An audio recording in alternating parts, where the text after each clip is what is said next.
Okay, so I think we're live now. Hey everyone, welcome to our event.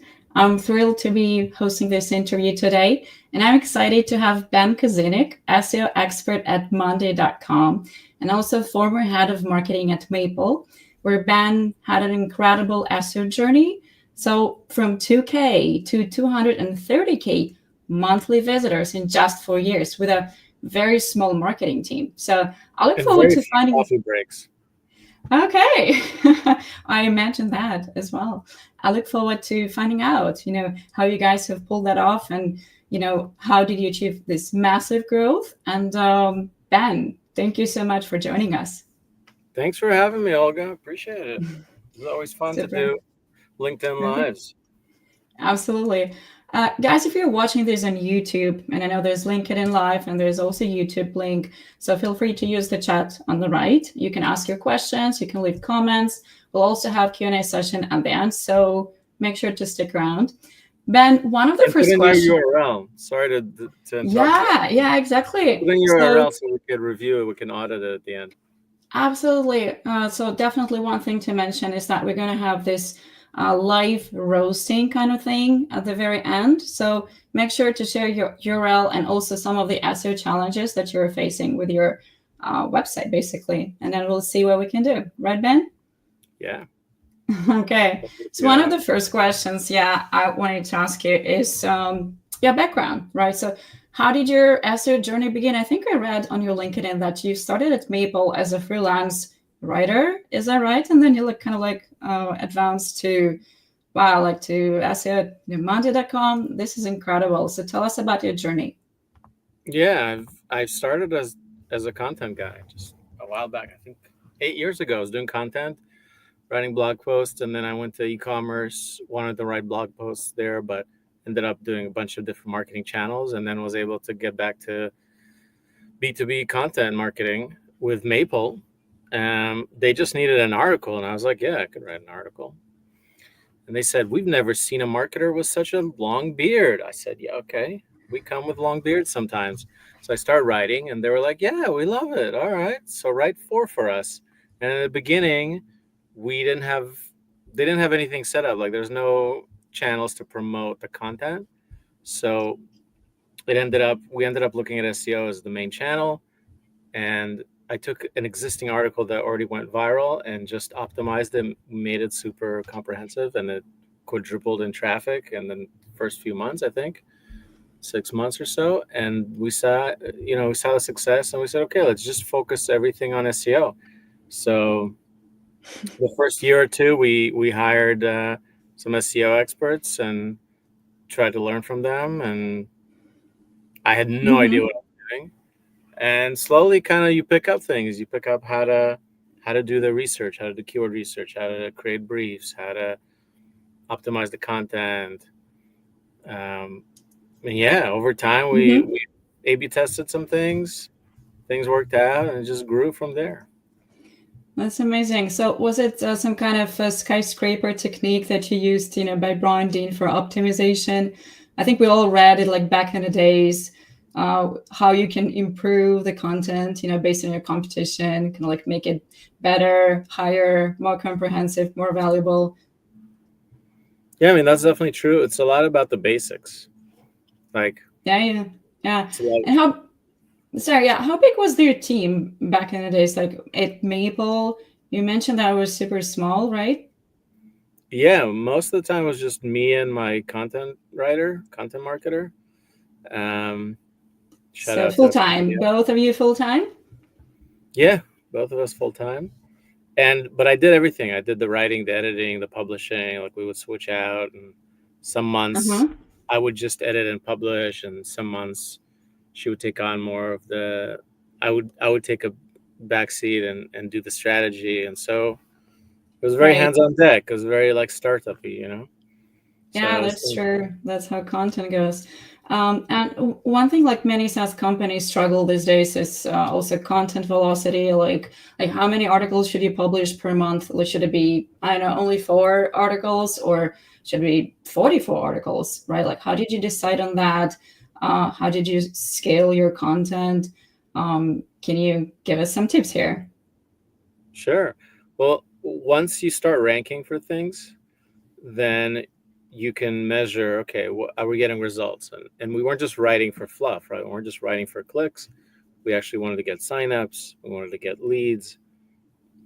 And we're writing about things that we made sure that they connected to the business, to the core value proposition of the business. And once we saw that things were going well, that the content was ranking, so we saw, okay, it takes about 2-3 months for things to rank. Here's how much clicks we can get Mm-hmm. from it. Here's how much signups or conversion rate or whatever. Um, and we started growing then. I saw a lot of case studies that said, look, if you're competing, especially if it's a really competitive niche like B2B marketing, which is what Mm-hmm. we were writing about, and e-commerce marketing, if you're competing in a very, very competitive niche and there's a lot of big competitors like HubSpot and whatnot, you're basically competing against their number of posts because you're assuming that Mm-hmm. majority of their posts are good quality. It's not just a Yeah, bunch of crap there out there. So it's going to take you a long time to catch up, and you need to build for topical sure. authority. You need to have a certain amount of posts that Google will see that you're an authority. So Yeah. we said, okay, can we grow that number to 10? Can we do 20? And so we ended up doing, I think some months we did 40, but on average we did 20 articles per month without compromising the quality. Mm-hmm. And it worked great. If you have the right workflow and your quality is good, it's a win-win. So tell me, one writer, how did you guys manage to write like 20 articles per month with one writer? So it's, Well, I some months we mean, had mm-hmm. guest writers, but other Oh, writers okay. part-time. We had a few freelancers. But also we found that certain articles we could just use AI to write the like a bulk of the article, like definitions and Okay. main sections, and then the writer could Yeah. go over it, edit, add things, add examples, stats. So AI Mm-hmm. was super helpful. Um, yeah, but it also Okay. comes back to strategy. I think people spend a lot of time just focusing on, how do I make this article the best? But if you're an SEO, you got to step back and look at, do I have the type of post that I need? Whether that's, do I have so many websites I look at, they don't have proper product or services pages. Like they start a Mm-hmm. blog, but they haven't optimized their services pages. So look at that first. Look at your homepage. Does it have the meta title, meta description? Is there keywords there that you're focusing on? And how does it compare to the other search results? Mm-hmm. And then okay, then you do blogs, but there's a lot more to that than just blogs. There's comparison pages you could do. There's glossary Mm-hmm. pages, which are a little bit less powerful nowadays because it's just all replaced by AI. Yeah. But Mm-hmm. comparison pages, review pages, how-tos, just a variety of pages that Exactly. you need for your site. Yeah. Yeah. And you put them programmatically, so it'll be easier. Like a template and then put in the Yeah. content. And I think that's what a lot of sites are missing. That's like the lowest hanging fruit. That is true. And how would you decide, let's say, between like a landing page and a blog post? Let's say you have a keyword that you really want to cover, and then you could potentially create a landing page around this keyword, or you could write a blog post. Like, how do you decide on that? Well, it depends on the search results. So if I look at the Mm-hmm. search results and most of them are blog posts, then Yeah. I guess the search intent, people are looking for blog posts. But also Yeah. Yeah. sometimes you'd still need a landing page because if you're running ads or if it's like a product page, you could still kind of double down and change up the keyword a little bit. But yeah, Mm-hmm. all depends on the search results page. That's what I like about SEO, that it's essentially the difference in SEO and ads is that with SEO you see all the data there. All the pages that you do a search in Google, you see what works. You just need to Yeah. figure out why it works. There's a bunch of factors you can look at. But with ads, you never know if something's going to work. You can use best practices, but you don't have a very clear, like, here are the ads that make the most money. So SEO is That cool like is that. true. Yeah, and I think with Mayple, I've taken a look on Ahrefs. I'm not sure if the data is correct, but I don't think you guys have been running ads, or at least you're not running them at the moment, the paid ads. So it's mainly SEO, right? Yeah, very The little. only channel. Yeah, Okay. Yeah, and the another major thing one. I Yeah. wanted is internal linking, right? So we all know SEOs keep telling us how important internal linking is, for a solid content strategy. And how can you tell us more about how you've created like this strong internal linking setup that helped your site rank better? Yeah. So we were kind of stuck at like 40, 50,000 views, clicks per month. And by that time, I've already picked up SEO. I knew what I was doing. We had all the best practices. The writers were amazing. My content manager was amazing. Everything was working well, but we're pumping out a lot of content, but we weren't increasing our traffic.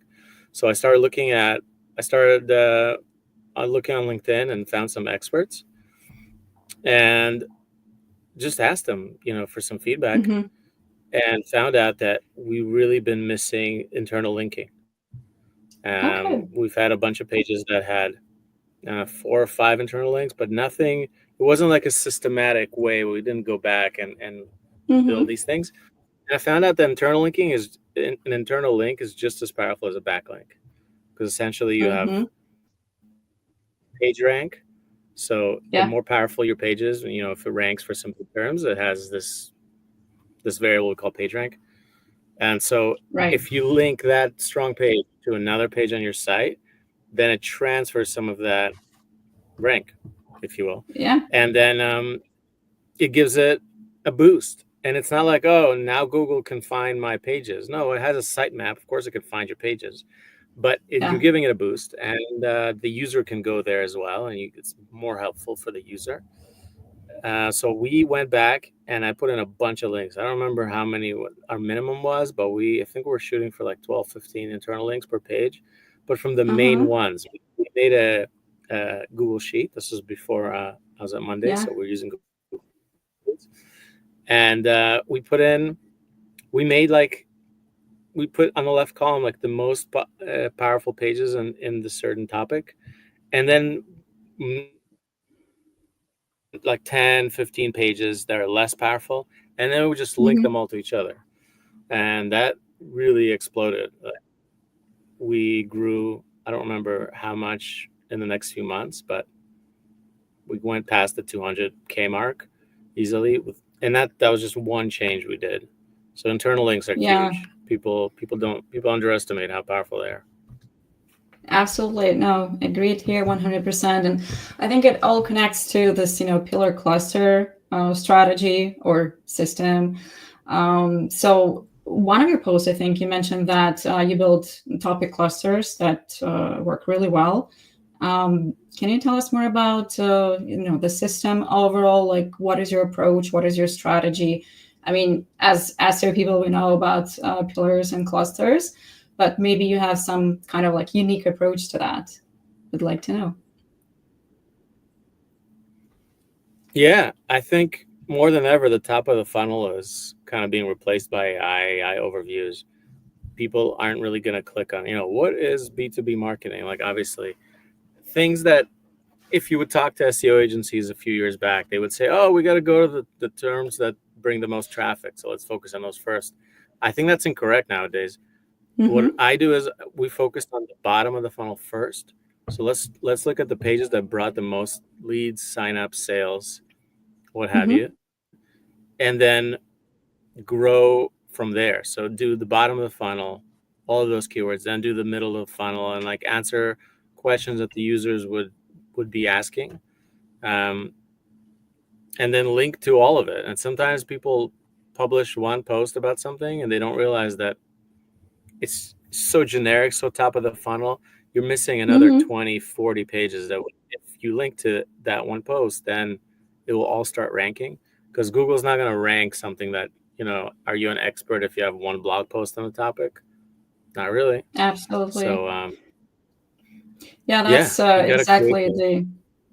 That's exactly the approach that we're taking. Like we often emphasize that bottom of the funnel has to be covered first, first things first, and then you can slowly expand, and then cover top of the funnel at the very end.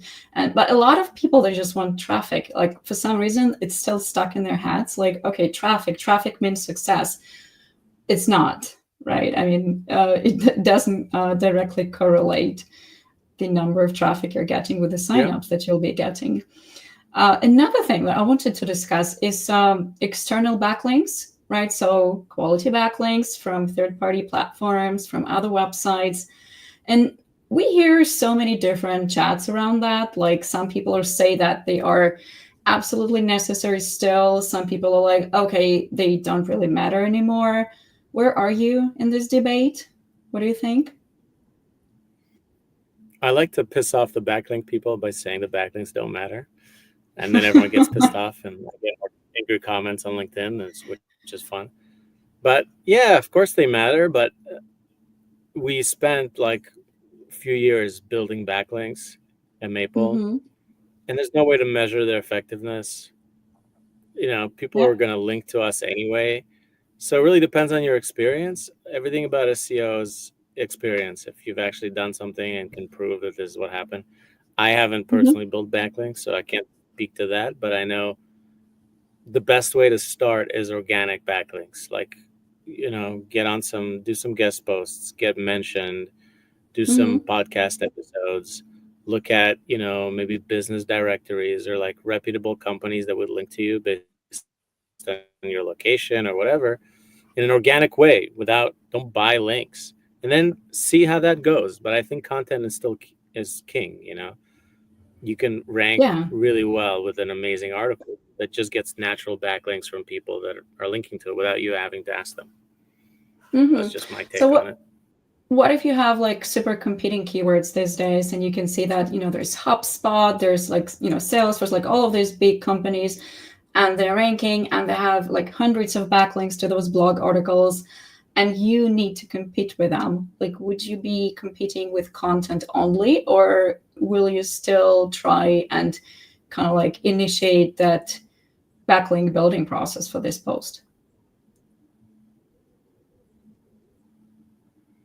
I'd say get your fundamentals correct first. Like build the best article first that you Yeah. can, which would make it visual, build a really good brief, cover all the keywords, have a really good title that's catchy, and then build internal links to it. So you need to publish about the topic in different angles and different keywords. And then once you have that, if you're a brand new site, yeah, you're probably going to need some backlinks. But if you're an established company, then just having internal links from other Mm-hmm. powerful pages, I think, would do the trick. Yeah, definitely. A lot of websites starting from scratch, they listen to people who say backlinks are not important, and they just, come over and say, okay, let's just write content. But unfortunately, when nobody's really voting for you on the internet, with their link, it's really hard to stand out, especially when the niche is super competing. So definitely agree here. Yeah. So we're slowly moving to defining good content. It gets mentioned a lot. So you just mentioned, some of the attributes like, do the engaging title, do the headings, the keywords, like all of that. Um, so how do you create quality content exactly? And also, how do you measure the success of it? And in one of your posts, I think it was on your LinkedIn bio, you mentioned not just good content, it's finger licking good. I love that. I'm going to use it from now on. So, how do you create that finger licking content? Well, people misunderstand, how to create SEO content. And there's a big difference between SEO content and like PR, case studies. So many companies I look at and their blog, let's say they have 40, 50 posts, and they're mostly like case studies or how do you do this? And they don't, the main problem is they don't focus on one keyword.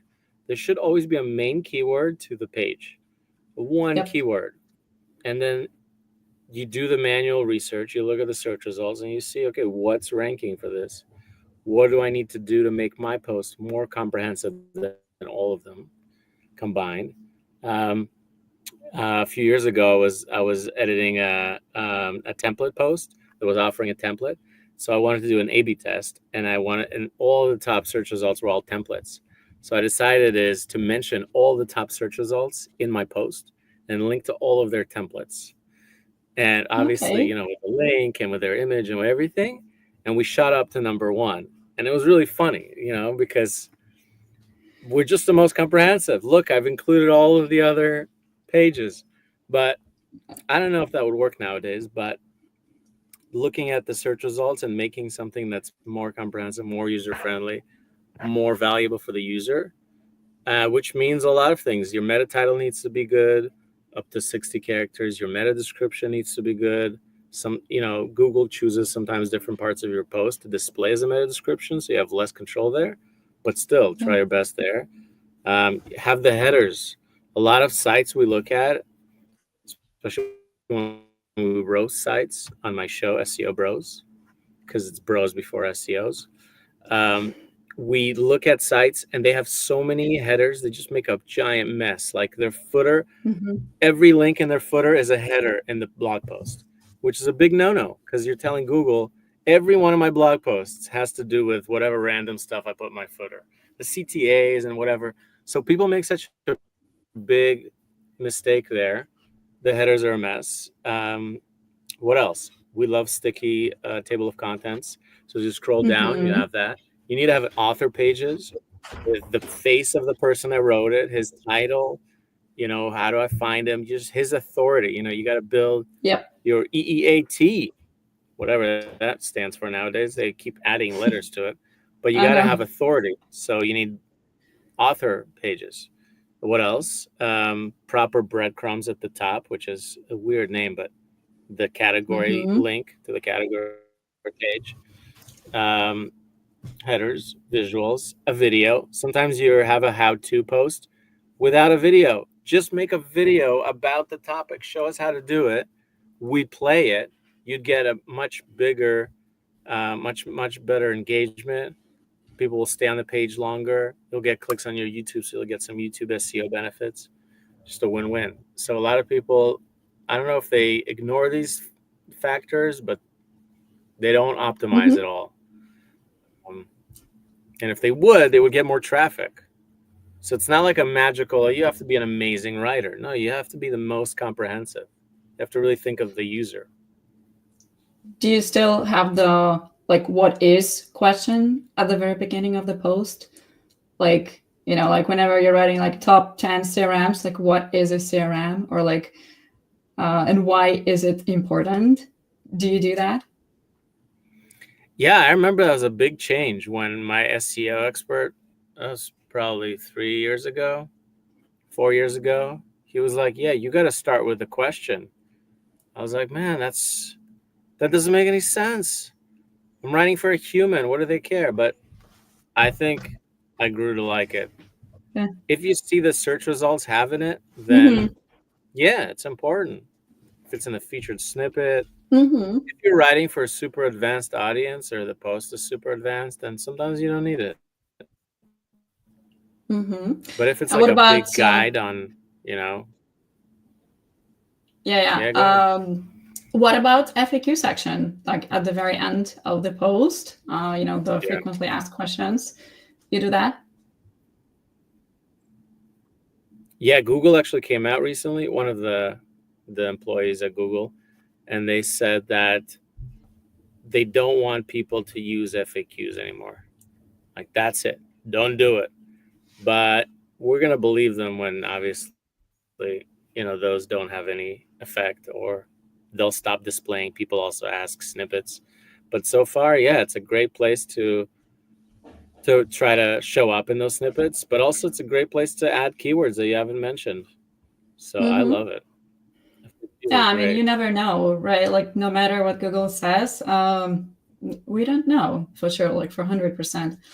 And speaking about content length, like you could write 1,000 words article, or you could write 5 keywords article. Do you also adjust that based on the competition research, like what's ranking already? Yeah, it completely depends on the topic. If the most comprehensive article has a bunch of headers and a bunch of sections, I need to cover those sections. So I don't really care how long it's going to be. Usually 3-4K is good enough, but it depends. If it's a giant listicle, like a top software for something, and you're just gonna cover it. So if it's long, you just have to make sure that it's visually appealing, that you have break it down sections and there's bullet point lists and it's user friendly. But yeah, there's no set length. That's good to hear. Okay, what about content updates? Do you update content? I mean, did you update content at Mayple to make it perform better? If so, then how often do you revisit it? How often do you refresh? And what kind of process maybe you follow, to keep it up to date, to drive traffic? Yeah, that's huge. Content optimization is huge. Yeah, we definitely did it at Mayple. We found out the tool phrase.io, Frase.io, amazing tool. It's like a competitor to Market Muse or for SEO, where essentially it takes all of your search results and extracts all of the keywords out of them and then displays it as a list. And then you can you could see by importance, like how many search results mention this keyword. Sometimes it's semantics, like, okay, this is spelled differently, or it's with a dash, without a dash. But you can kind of tell what you need to hit. And a lot of times it's very helpful to show me what I missed in the article. So I use it a lot. Every article we do, we optimize it in Phrase. Well, at least at Mayple we did. And super helpful. How often you optimize depends on the business needs. I mean, depends on, I would take the articles that bring the most conversions, not traffic. Look at the conversions, the signups, and optimize those. Just like software review pieces or comparison pieces need to be optimized more regularly, obviously. So depending on how quickly your product changes, once a year, maybe once every 6 months. Yeah. Sometimes some search results vary a lot. Like there's a lot of volatility in the SERPs for different keywords. So I would follow those. I would make a list of like your top, whatever, 50, 100 topics, keywords, pages, and just study those and see what changes. Use Ahrefs or Slash or SimilarWeb to see changes and then optimize, accordingly.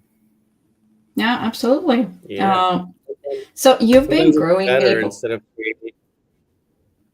Yeah, sorry. I think there's a little. Sometimes it's better instead of creating a new post. Sometimes it's better just to go and optimize existing ones. Definitely. So I was about to ask you about the challenges that you have faced during this 4 years, of growing Mayple. I mean, marketers always face some kind of challenges. So what were yours? I think the biggest challenge was conversion. And I could do content really well. I could learn SEO, and we started doing really well in SEO ranking and everything. But really optimizing conversions was difficult. It's difficult for any company, especially a small startup. You would really need either a tool that displays banners and customizable based on the user that in the segment and whatever, and then shows you that data. You need like a platform that shows you that data. You can A/B test things, and then you need somebody to manage that, to actually A/B test it. So you need like a CRO essentially. And that was the hardest thing because I'm busy doing briefs and writing, editing, publishing, communicating with writers. I didn't have the time to properly create these banner designs, test them. Did they work? No, let's make different ones, change this, test different funnels. I didn't have that. I think a lot of smaller companies don't have that. And sometimes you want to use a tool. Like there's a tool called Trendamon, which is an interesting name, but there's a few of them. And they basically help you design all your banners and your pop-ups and whatever you want to use. And then they use data of your actual visitors to your site to display different banners to each user, depending on the data of the, if they know that banner converted this type of user from coming from this type of source, then we could display it here. And so they optimize all those flows automatically for you. It sounds really cool. So lots of big companies are using it, but yeah, it requires a lot more resources than what a small startup would have. I would start with, if you're a small startup, I'd start with really creating templates or tools or checklists, lead magnets that are really valuable for your audience. And if you create that and you see demand for it, then focus on converting them in an email list, and really build an honest, genuine brand. Don't try to just spam them with discounts. Just have a really good email marketer, I guess, on the team. So at Mayple, did you do those lead magnets, like, I don't know, ebooks, checklists, what's not? We did templates. Templates are Okay, huge, like marketing templates. Yeah, did a lot and of that those. was gated content, like they had to leave their email in order to get the template, right? Yep. Okay, interesting. Yep. So you mentioned in the past that you've been using Phrase as a SEO tool, SEO optimization for the content. What other tools are essential, for your work process? Well,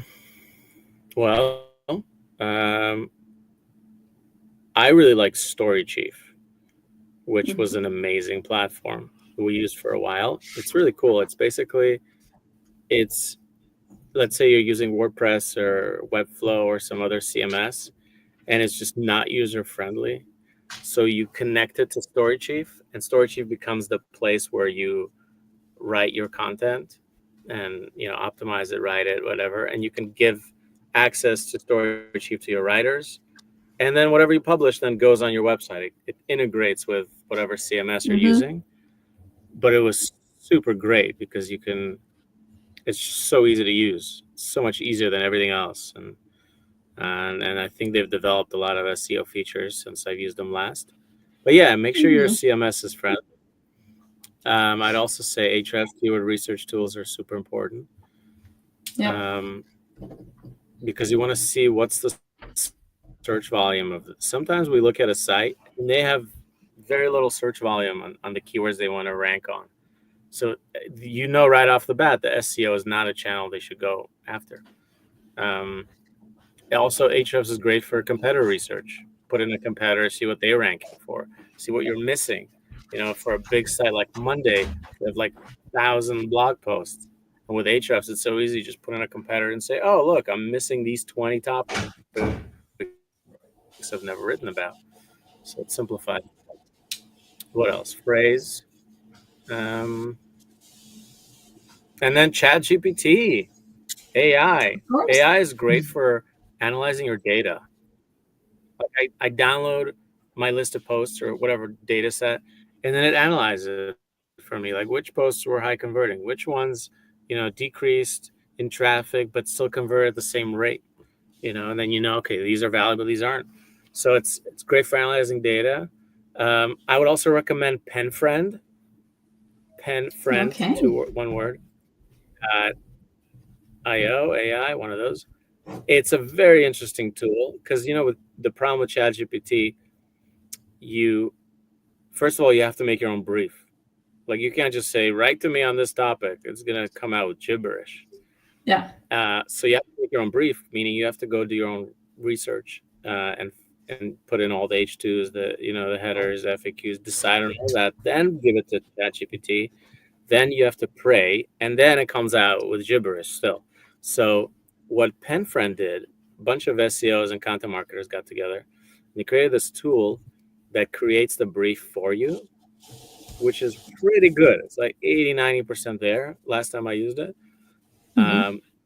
And they basically prompted it for a whole year, and now there's all these prompts built into it. So all you do is you just put in a keyword, and then it comes out. It does its own research for you, all the search results and everything, and it comes out with a brief, and then it can write the post for you. But it's much better than ChatGPT, and you can make it sound like you and do all that customizable. It's very inexpensive. It's like $11 a post, super cheap. So I recommend playing Interesting. around with it. You can Yeah. write on some of the posts that aren't like super branded, or like you don't need to really know your product, like more generic, general posts, Yeah.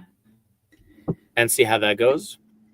And also, you can use AI for programmatic pages. Like if you have some group of pages that are very similar design wise, like maybe the same features, the same landing page, but for different audiences, like maybe your my product for construction and my product for this. And so you can use AI to create those blurbs and then just put it into the same design. And I think if it's properly put together, then I think it'd be really powerful.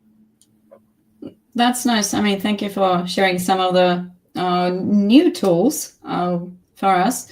I can see that our team is already discussing on Slack some of them. So yeah, and keywords, because you've Seriously? mentioned. Yeah, yeah.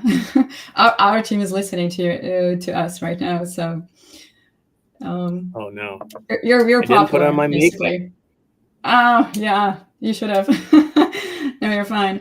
So listen, the keywords, the choice of keywords. So how do you choose, let's say, okay, we got it that we are starting at the bottom of the funnel, but I mean, bottom of the funnel is different, right? Like, obviously there's keyword difficulty, there's search volume, there's intent behind the keyword. Normally, like we would choose the this big search volume, the low keyword difficulty, the high intent. Is it similar to what you guys are doing usually when like prioritizing the keyword, or do you have any other approaches to that? Yeah, it's a lot of manual research, and it's based on your experience. Um, Mm, there's a lot of things to look for. You have the type of pages that rank. It's a product page, a blog post, a homepage.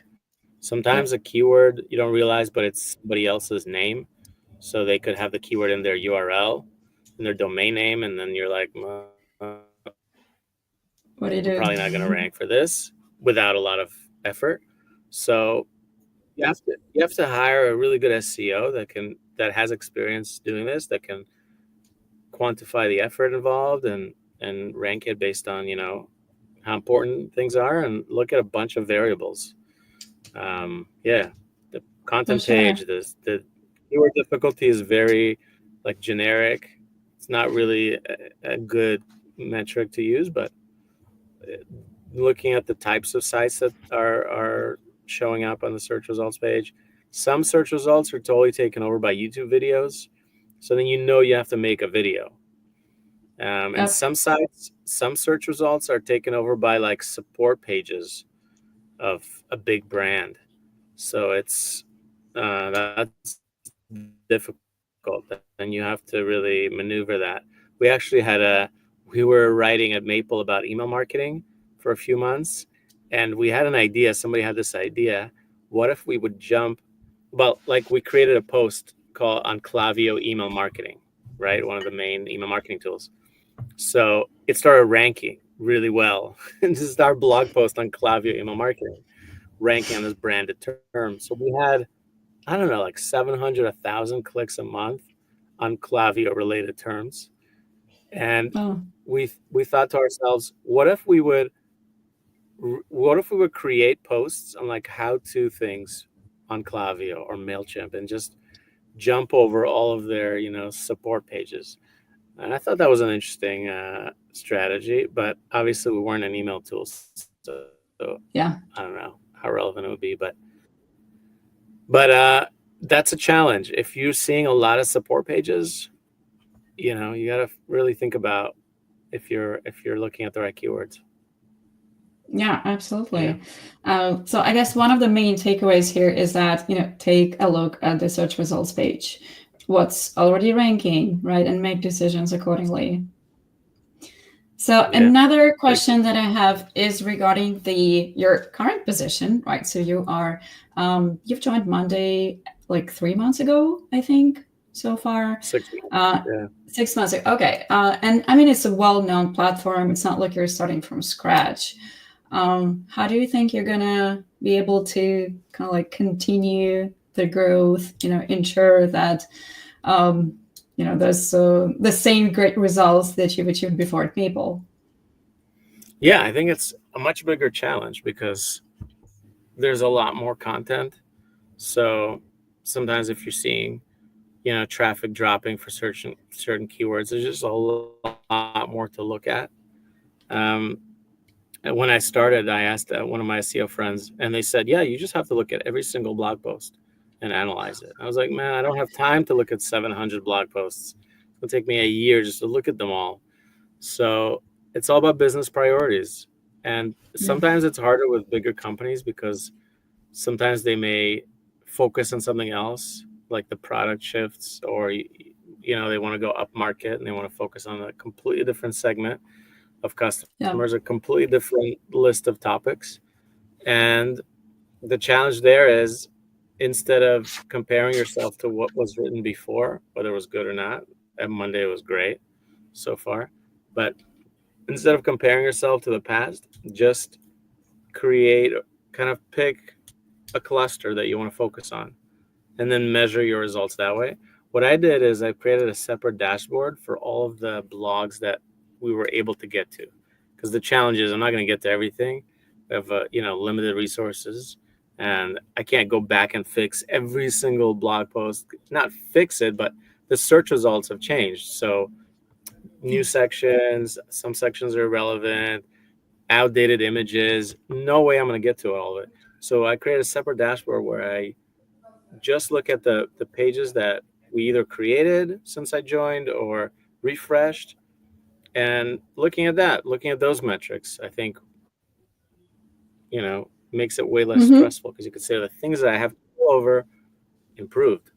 I think it's overall, I think the challenge is not like, okay, let's get more traffic because it's obviously a giant. And obviously, we don't need any more backlinks. I keep getting all these messages. If anyone's listening from the Dear Sir Madam army that sends me the Dear Sir Madams, first of all, I identify as Sir, but you could just call me Ben. But second, don't send me any more backlink, lists of sites, and just don't need it. Monday doesn't need more backlinks. It's naturally getting more and more backlinks every month just from people linking to it. So no backlinks. And the challenge is to connect the content to the rest of the marketing funnel. So working with the other teams of, the email marketing team and the ads, and making sure that these leads are being nurtured. I think that's the challenge. Mm-hmm. Yeah, definitely. I mean, thanks for mentioning. I was kind of curious because I mean, Monday is huge, and it's a absolutely different stage of the company that you're joining right now. Um, Yeah. I really look forward to seeing some great cool results at Monday. One more question that I simply cannot avoid is AI. Like we've touched upon it a little bit before. So you mentioned you are using AI for some of the blog posts for the writing part, like to rewrite something, to update something. But I mean, obviously the world is changing and AI is sort of like taking over. So less people are using Google these days, and then more people are using, Chat GPT. How do you think it's gonna change the industry overall? Like, how do you think it's gonna change the content creation process for us, for marketers? Well, I think AI is great. I think AI is good news because it can help you with a variety of ways.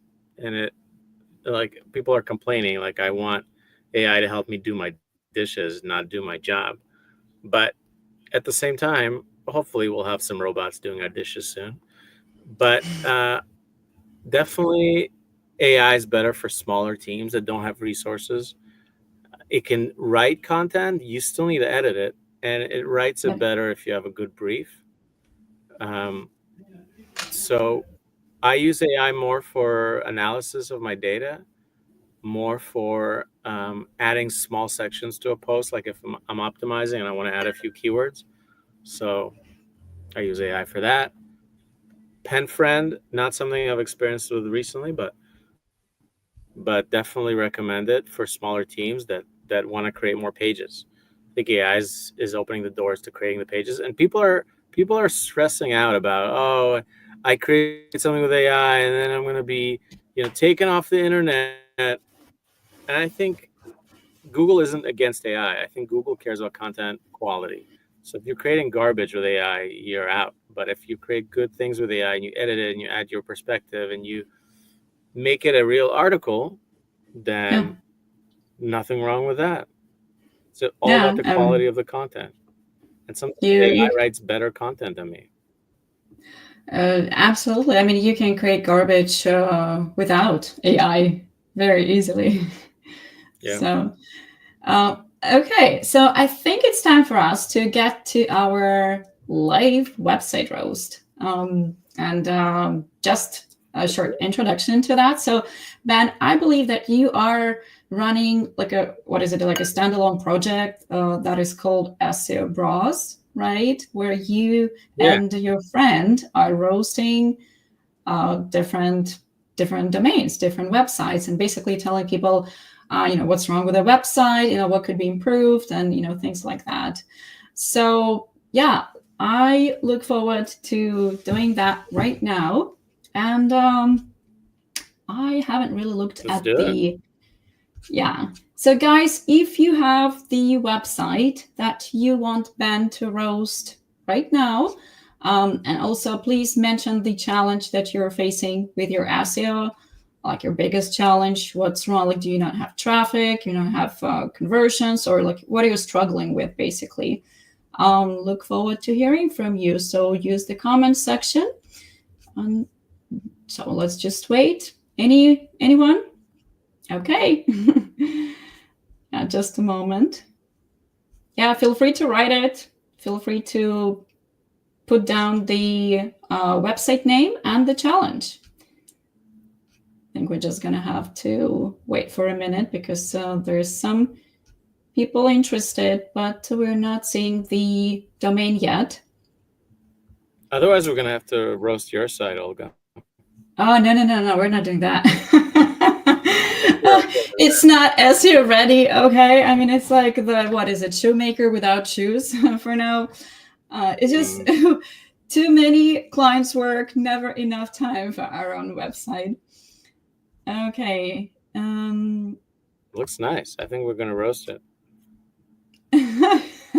No. Let's do it privately, okay, after our interview. So, Irina, the website, which website are you talking about? Okay, so I'm just going to start reading the challenge for now, and hopefully we'll have the website shortly. So our biggest challenge is that our topic is too narrow. So we try to go broader and work on the content around emails and marketing in general.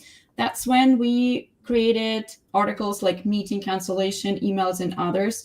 They went huge and ranked top 3 for the major keywords, brought us lots of traffic that we could not convert. There were some issues with overall relevancy for the website. Okay, that's a lot.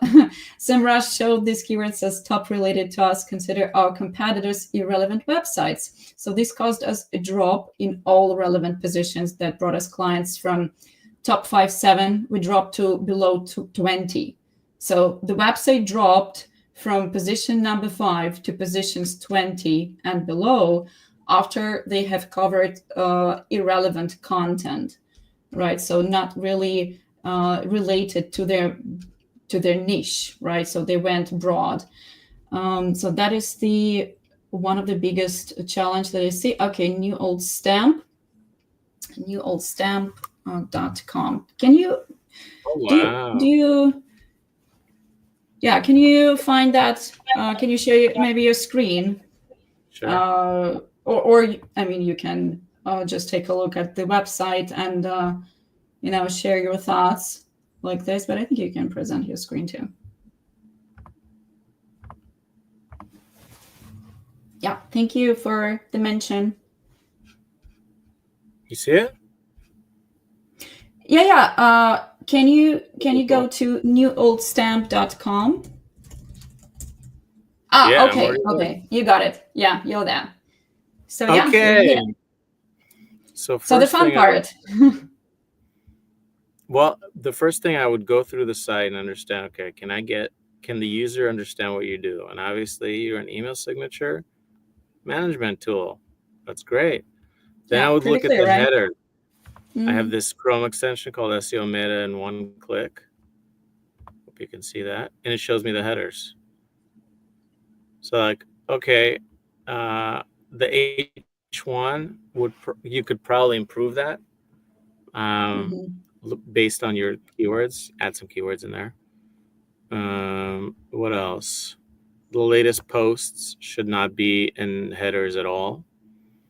So that's probably across all of your pages. You don't want to do that, and take all this out too. What else? The rest? Are you navigating the website right now? Because all we see is the automate company email signatures. Okay, hold on. Present, share, full screen. Let's see that. Yeah. Okay. Okay, can you see now? Yes. No, it's good. So you could see the Chrome extension? Yep. So here, I just looked at the headers. The bottom of the page has the latest posts and the top of the posts. I'll take that out. It's on every page of the site. Yeah. So that's good. Which Chrome extension are you using for that? It's called SEO Meta in one click. That's free. Okay. So then I would probably look at your product pages. Like, let's look at marketing. Email signature for marketing. Images are kind of blurry. The title is super long, so it's like, as a user, it's just hard to read. What else? Struggle is real. It's like a lot of text. But yeah, that's just like a user perspective. So not an SEO perspective. I would look at in the headings or in the paragraphs. Yeah, in the header. Yeah, the headings. Wow. The headers look good. So I would actually I would put this through phrase and see what keywords you're missing for the main keyword. I would do that. And then let's look at some of your blog. Yeah, I think that's the biggest challenge is with the blog, because they've started covering different topic pillars, and they got this drop in the positions, like even when it's like super relevant to their industry, like email signature, they've dropped from 5 to 20 in a lot of keywords. Yeah. Sometimes, wow, hold on. This is a very interesting blog structure. So first of all, who's Larry? Like, I would add their last name. Who is that? Larry. Wow. There's no name. What's his last name? It's like John Doe. I would add his last name. LinkedIn. Yeah, you have it in the link, obviously. So that's good. That's interesting. Oh, interesting. Each author gets their categories here. Okay, so I would add their last name here. There's no top to this. It's not very organized, like in terms of the design. Like there's no thumbnail here. Like it's not all structured at the top. And then you have these kind of bulky looking other posts. And this one's cut off maybe because I'm on the laptop. Even if I was to zoom out. Oh, they just keep on going. That's like, I wouldn't be able to convert on this page very easily because all I'm getting here is other posts. So I would remove the other posts and put here a sticky table of contents, maybe on the left, and then put a banner on the right with your value proposition, like whatever it is, create better email signature, or whatever, create an email signature in 5 seconds, or whatever your tool does. So I would put a banner here. Even the CTA text is super long. Create a well-designed, funny email sign-off. That's like a handful. Okay, hold on. Did we look at the headers yet? Let's look at some headers. Okay. Like there's no extra headers. Benefits of funny email signatures. Like, okay.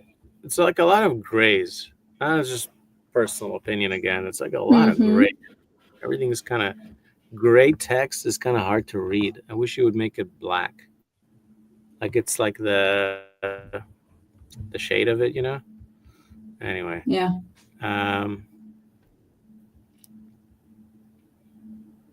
It seems okay. I would add more emojis here. Like these posts are great because you can create that with AI and get a bunch of ideas from AI. But I would definitely add some emojis, make it more colorful. Everything seems to be gray here. Okay.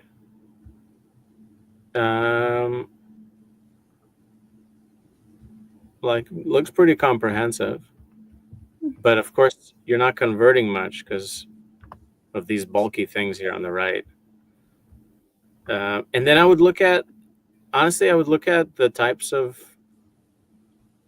of posts that went down in traffic, and I would see like who's ranking. Is it if some huge tool like Microsoft or Outlook is outranking you, then that's just the SERPs changed.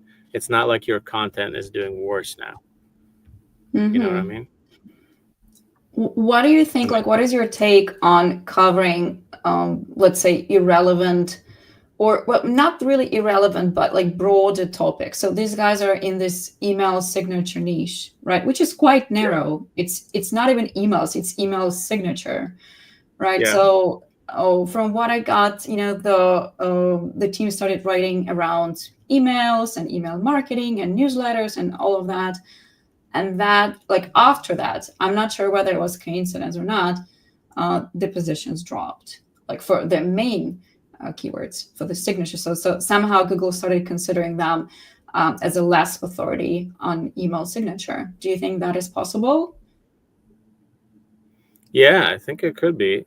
Sometimes if you write about something like unrelated completely, then yeah, it could go down. If Google doesn't see it as helpful content, then yeah, but we would have to dig deeper to figure out, okay, which pages you created, how it affects everything else. Okay. But overall, it looks okay. I'd give you a B-, to be honest. But you're almost there. You'd also, the design of these covers, you gotta improve it a bit because it's, especially with older posts, like all over the place. I would make more like branded covers, and get rid of the gray. Everything's so gray here. Anyway. Okay, well, thank you for that roast. And I think we have one more question. It's not about another website, but we have a question from Anastasia. I think, I can show them. How do you convert users from the blog into paid customers? Anastasia is asking. So, super good question. Well, you need conversion elements throughout your blog. So you need CTAs, you need banners on the side or horizontal banners. You need, like, you can use pop-ups, you can do gamification, do like wheels, depending on what industry you're in. And you also need to create lead magnets to attract, to get leads, to get emails. And then you need to nurture those emails. Essentially, you need to bring them into the funnel So whatever way you do that, you could use a chatbot, you could use any number of those things. What kind of Yeah. CTA do you think works best for SaaS? Like when we were talking about like general call to action, let's say that's like a button on the top of this sticky menu thing. We know that, a lot of companies choose different. So some people have like book a demo kind of thing. Some people have sign up, start a chat, something like that. So have you experimented with that? Do you have any knowledge onto like what's working best, what's working worse in this case? Yeah, I think a lot of companies use generic ones like get started or schedule a call, and it doesn't work for obviously all the pages. It's so generic. I would make it very specific to the customer, and maybe add the lead magnet there, right? If it's a template, get the template. Yeah, absolutely. Test those out, A/B test those, make it more like conversation, like you're talking to the customer, and don't just push them to your product. Maybe it's they could sign up for a webinar. Maybe they could get a template from you. I think it's more of a building community nowadays, because especially for SaaS, it's going to take 3 to 6 months to convert someone sometimes, especially if you're going up market. So taking that time, realizing that person's going to interact with 10 blog posts and 3 webinars and whatever community event you have, and then maybe convert. So talk to them like a human being. Don't just put get started everywhere. Definitely. Okay, so I think we're running a little bit out of time. So it's time to wrap up. And thank you so much, Ben, for sharing these valuable insights. So it's been a great conversation. I'm sure everyone watching has learned a ton, really, about scaling a SaaS SEO with a small team like you've had. So, guys, we'll be sending a follow-up email with Ben's LinkedIn details so you could connect. Don't be surprised if you get a lot of LinkedIn invites, LinkedIn connects. Also, we'll be sending the recording of this interview, so stay tuned.